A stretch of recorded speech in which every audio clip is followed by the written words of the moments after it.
So yun guys, punta pala ako sa aking palayan. Yun, kahit umuulan, sama ang panahon. So yun.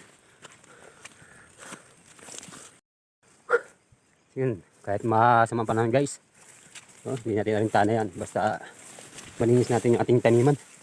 So yun, sobrang damo kasi yung palay hindi na masyado kailangan mong linisan. So ito yung aking pari guys, mga palayan. So yun, napakakapal ng damo. So yun, kailangan natin damuhin to. Kailangan ko na magdamo. So yun, nakakatawa lang pagmasdan. Kasi yun, napakaganda na ng tubo. So yun, guys, tingnan pa namin palayan. Yun, pakalawak hanggang doon po yan sa dulo. Yun, sa kabila na yun. Hanggang doon sa itaas. So yun, napakadamo na. So kailangan ko na maglinis ng palayan guys.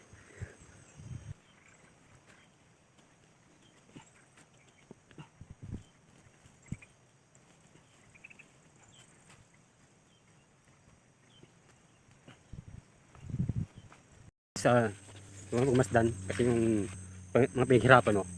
Gato na sila. Ayan na guys, yung aking mga mais. You know, wow! Tsaka, ayan guys, nagbubunga na. Namumulaklak na yung mais natin guys. Ayan. Dito ako sa maisan. Kasi sama-sama ko yung mga palay tsaka mais. Dito. So kailangan ko ng linisan. Kasi madamo na. Ayan. So na. Nakakatuwa lang kasi kapag yung pinaghirapan mo, nakita mo ng ganito, namumunga na. So nakakawala ng pagod guys.